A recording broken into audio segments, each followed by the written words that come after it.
Assalamu alaikum and welcome to Perspective. We'll be talking about, of course, Israel's long anticipated retaliatory strike against Iran and its implications when we look at, of course, the future and the potential for escalation as far as this conflict is concerned, what the ramifications of it overall as far as Middle East and the world is concerned, of course, the US role also, and of course, the fact that as far as the international concerns of stability and again the potential for this going and escalating over time, what it means for Middle East and for the world overall. All of that today on Perspective. I have with me Natheer Moeed, who is a Middle East expert. Thank you for being with us today.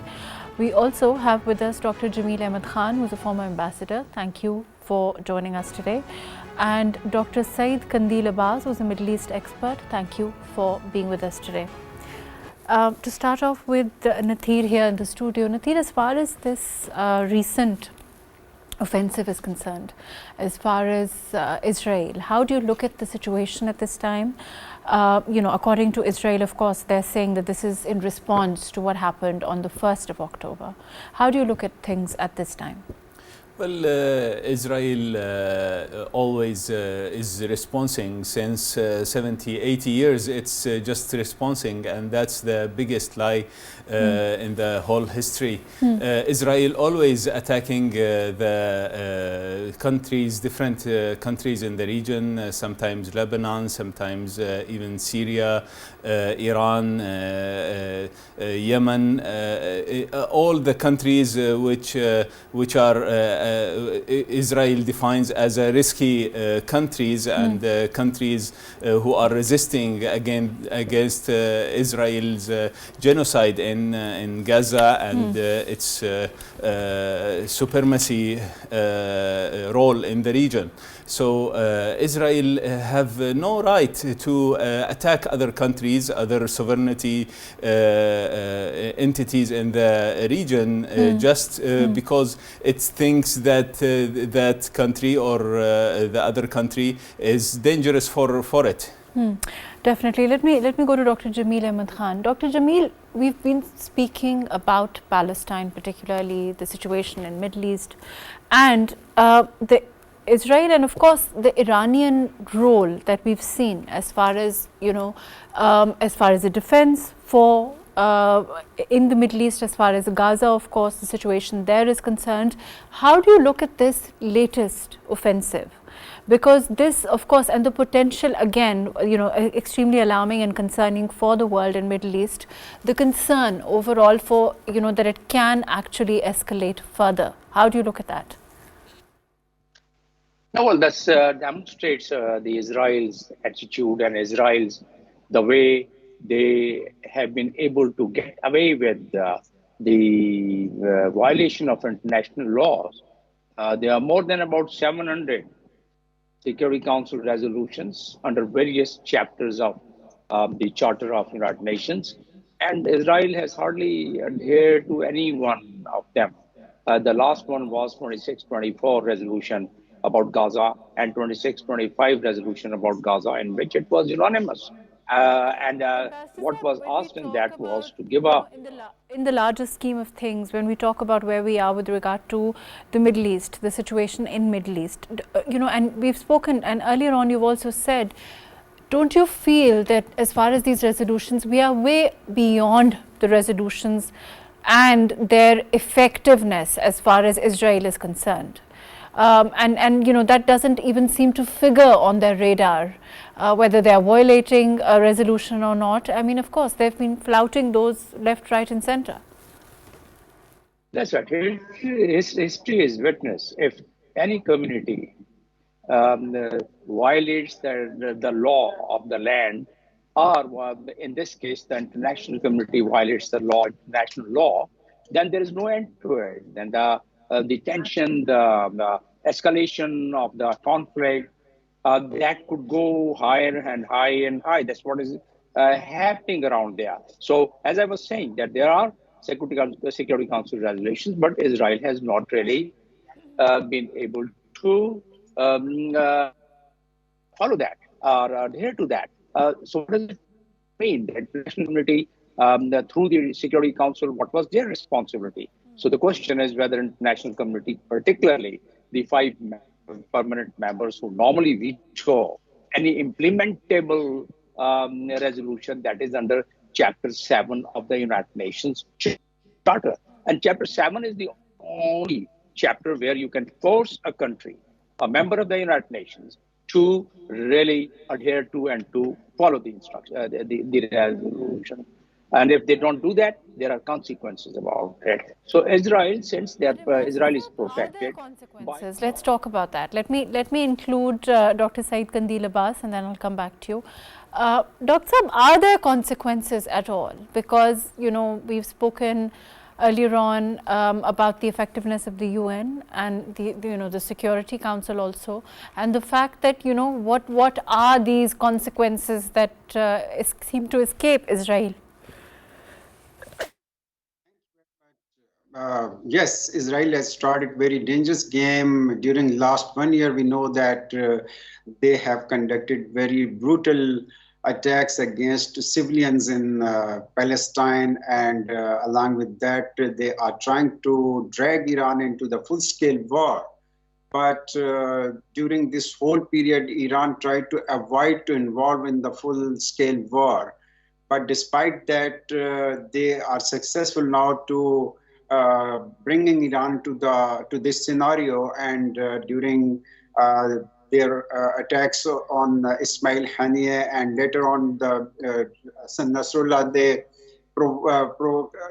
actually provided that ground for Iran to conduct its defensive attack on Israel. And when Israel has conducted its aerial strike against Iran, these are actually looking like face saving only, because according to the public relations office of Iranian Defense Forces, although they have conducted the strike in 3 main Iranian cities, Tehran, Elam, and Khuzestan, but in none of these cities they were successful to achieve their targets, and Iran was able to intercept their attacks.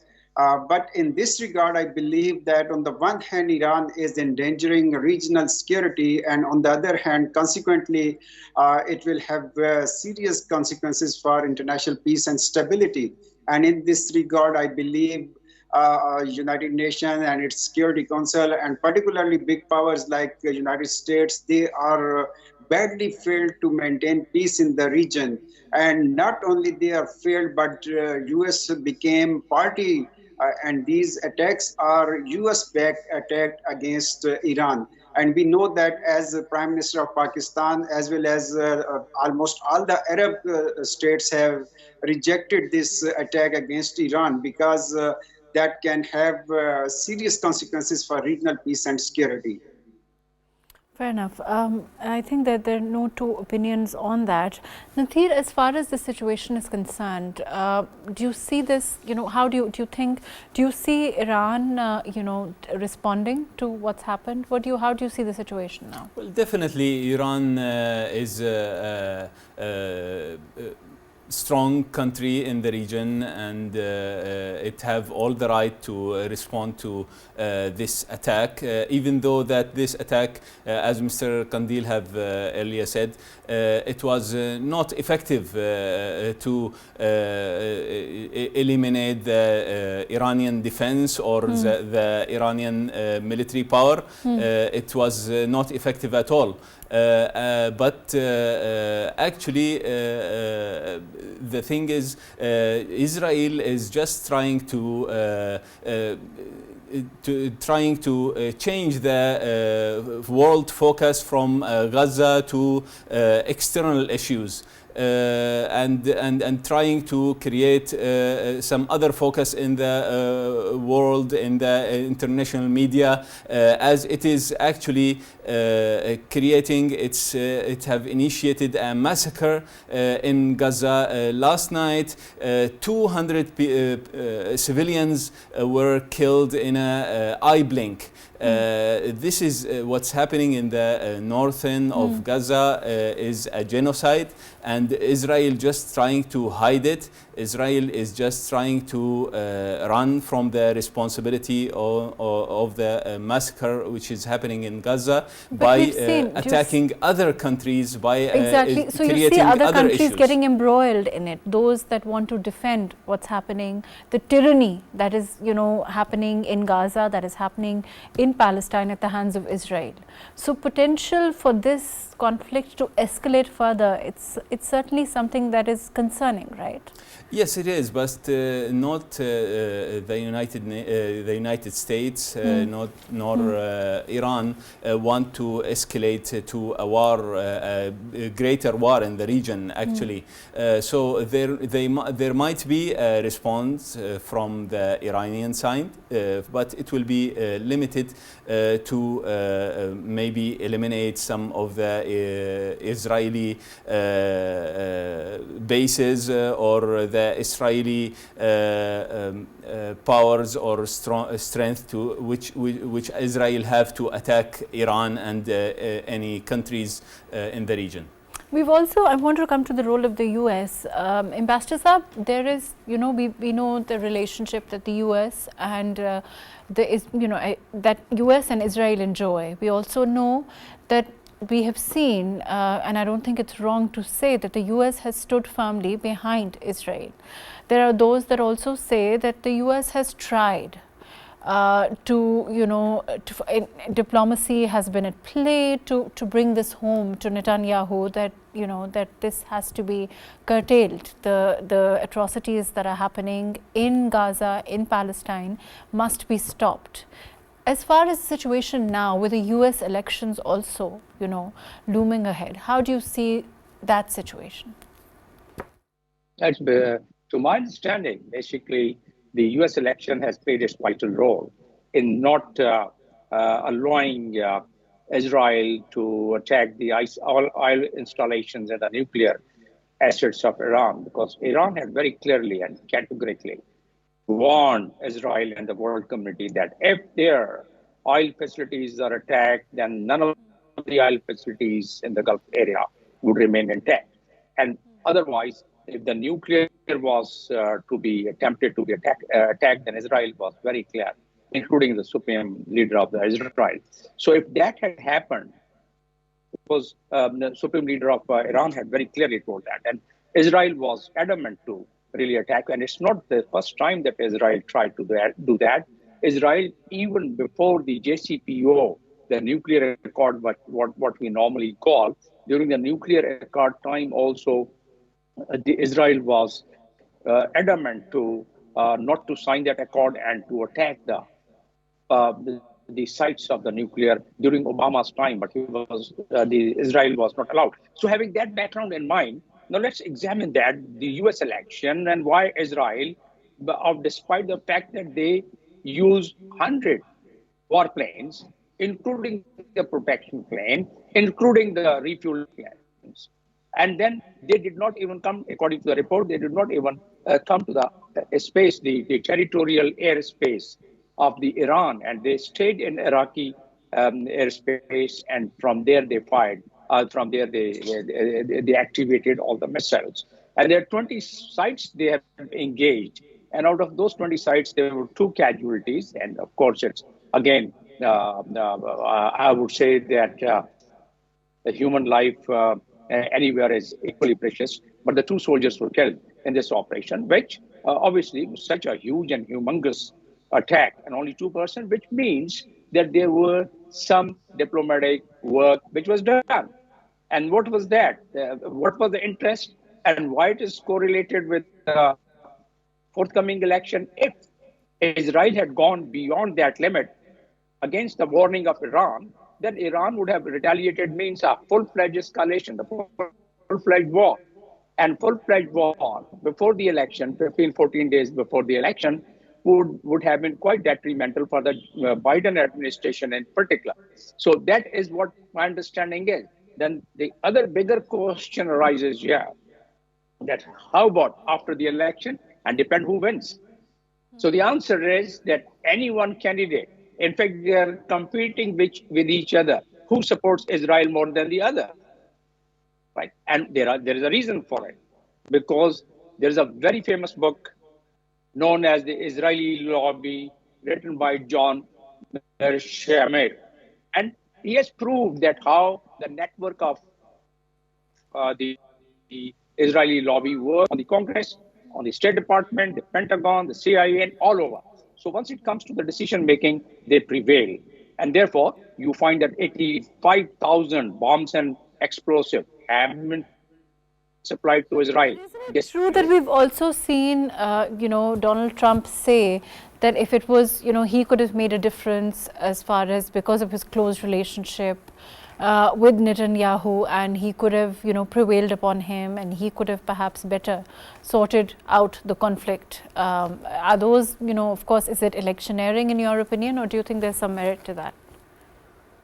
Yeah, why it's electioneering? In my opinion, because during the Joe Biden, during Donald Trump time, first time against about 5 different Security Council resolutions, he shifted his embassy from Tel Aviv to Jerusalem, which was totally in violation, and UN also protested at that time. First time, Trump bilaterally accepted Golan Heights as the Israeli territory. Still, it's disputed in the United Nations the documents and the Security Council resolution. What was passed, the Golan Heights was captured during 1965 war with the Arabs. Like it was, they were able, Israel were able to capture occupy the West Bank and as well as Gaza. So if we see the previous trend of Joe Biden, Donald Trump, we'll find out that yes, that's good electioneering, and he has. There's no real. You don't think that there's any reality to it, to that claim, in your opinion? There are a couple of examples which I've given, and that makes me draw my analysis that is not real. Let me come back to you. I agree. As far as your opinion on that is, it's quite clear. Let me come back to you, Dr. Syed. Qandil, there is, as far as Iran at this time is concerned, of course, we also saw an earlier attack we've seen, happen on the public as far as the, overall the ferocity of that attack, or, the way that it was conducted. It seems that Israel doesn't, of course, we know the atrocities that are happening in Gaza also, and this seems to, it's another attempt to embroil another country, and we know that the relationship between Iran and Israel is, of course, now clearly problematic. In your opinion, for what role can other countries play here now? Let's leave aside the UN or the UN Security Council for a bit.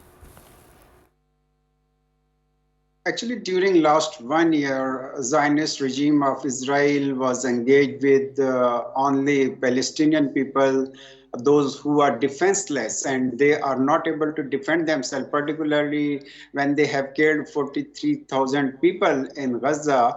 Mainly, they are children and women. They are feeling that they are very successful in their military campaign.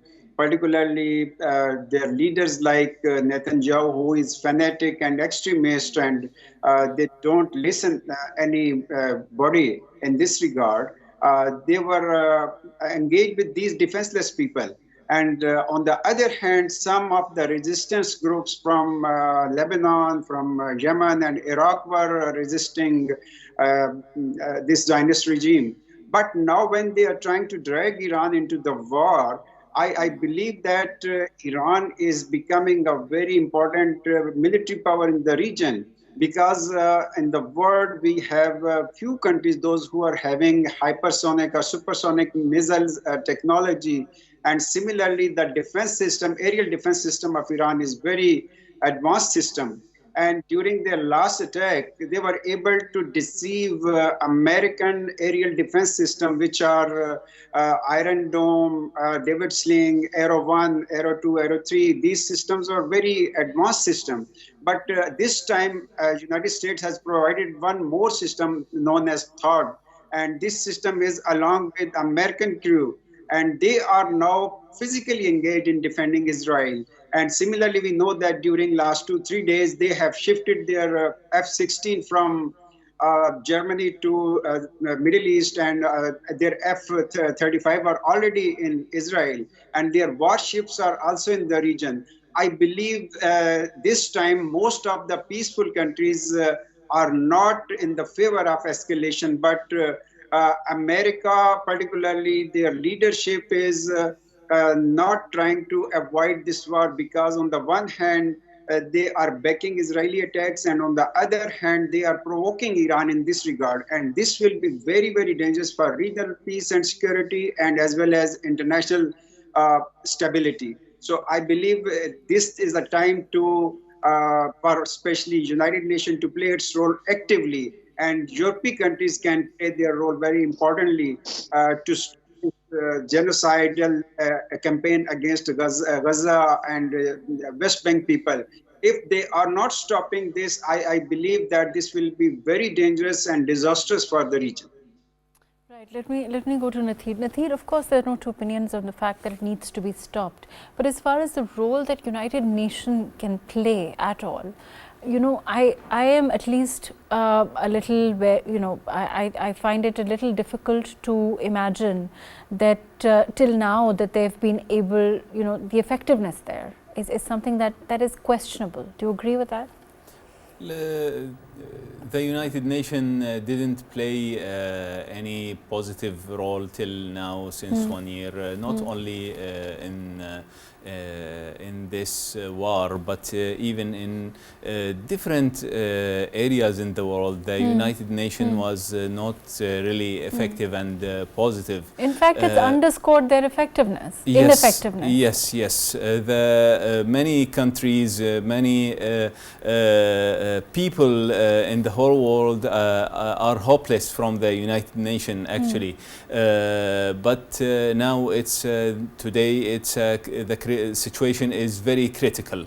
The escalation of the power show and muscles show is very dangerous to the region and to the whole world. It will affect the whole world. We know that the Middle East is a center for international trade, for the oil business, for many things which will affect the whole world at the moment. So if the international community is not going to take these issues very seriously, will not put pressure on Netanyahu and his Zionist regime to eliminate these all these operations they are initiating towards Lebanon and Syria and Iran and other countries in the region. Otherwise, the whole world situation will be under review, under a very critical situation. As far as the US is concerned, we spoke about the relationship. We spoke about the relationship with Israel also. We also know that, we've seen the US urge Israel to avoid targeting Iranian nuclear facilities to prevent escalation. But the extent of that power and the extent of that power being exercised in favor of other countries against Israel is something that is questionable because of the relationship that the US and Israel have. As far as the domestic front is concerned, do you think there's a chance that the domestic situation in Israel can influence what is happening under the leadership of Netanyahu? Well, I believe that the US always see its interest. If the interest is still with supporting and backing Israel, then this will continue for a long time. And that's what it looks like. But if it will be, changed, if anything happens and there is some other interest for the US in the region, then America have the power, America have the ability to stop backing Israel and to even to stop Israel from any such actions. But as far as do you think that this strike that we've seen happen could open a new conflict? It could open new conflict fronts as far in Lebanon, Syria, Iraq. Do you think that can happen, because increased operational demands may stretch Israel's military resources? Complicated strategic calculations might be needed for Israel also on multi-front scenarios. Well, it's already started, it started in Lebanon since now a few weeks. Now, the war going in Lebanon is almost like in Gaza. There is daily attacks, daily casualties. And even in other countries were also affected. Syria and Iraq, it was also affected by some attacks and by a huge number of displaced population. Around 2 or 3 millions were displaced from Lebanon to other countries and to the northern of Lebanon. So this will definitely have its effect on the region, but we hope that it will not escalate anymore. Let me go to Ambassador. Ambassador, of course, I think that Natheer here sums up the situation and also echoes everyone's hope that this doesn't escalate. But as far as we talk about the UN, we talk about the UN Security Council, we talk about the US. Also, if we those are the quarters to which the hope eventually we cling on to some hope that they may be able to prevail on Israel. Other than that, there is, as Dr. Syed Qandil mentioned, there is the European front. Do you echo his hope that perhaps they may be able to influence what's happening, and what Israel is doing? We've seen some reaction come out of that. We've seen some condemnations also.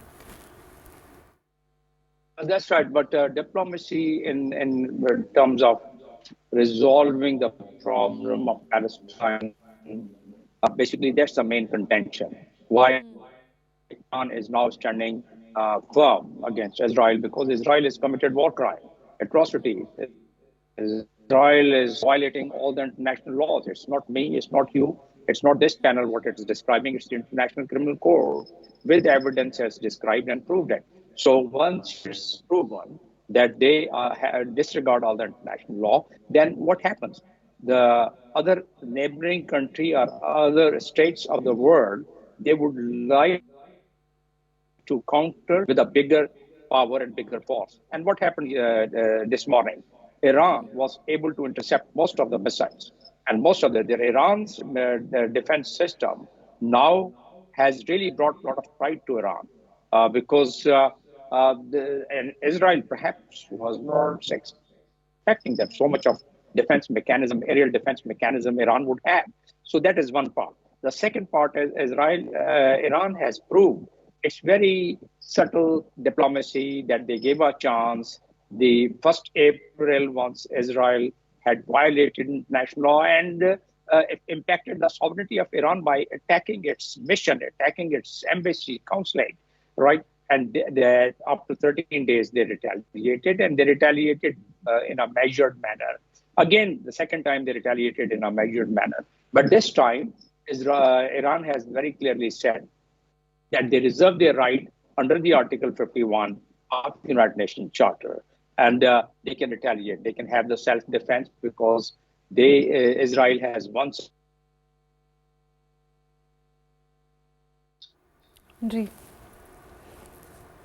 Qandil sahab, there's a problem with audio. As far as, the political and military implications of this between different countries in the Middle East, could you elucidate a little bit on that?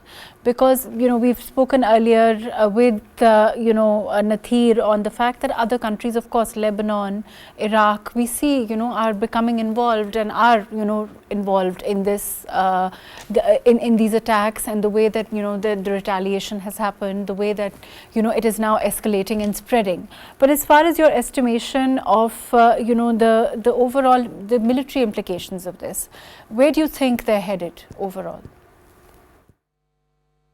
We know that Multi-application Israel. media is Please go ahead. always. Ji, Qandil Sahab. We know that Western Zionist-sponsored Western media is always trying to present Israel as undefeatable power in the region. But during last 1 year, we felt and we observed that in front of only small resistant groups like Hamas and Hezbollah and Houthis as well as PMU from Iraq, they were not able to achieve their goals. These are simple resistant groups. They are not states. But on the other hand, Israel was trying to smash and they were trying to eliminate them from the region because just before 7th of October last year, when Netanyahu went to the United Nations, he presented a map of new Middle East, and in that map, in Palestine was not present in the map, and they were trying to eliminate whole concept of Palestine, and they were trying to propagate one state for Israel in the region. But this time it is proved that that was the only myth, and Israel is not even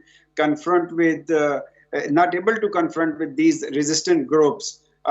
Similarly, on the other hand, when international powers are backing Israel and they are trying to support Israel, this is actually more dangerous because they can prevent this region from full-scale war.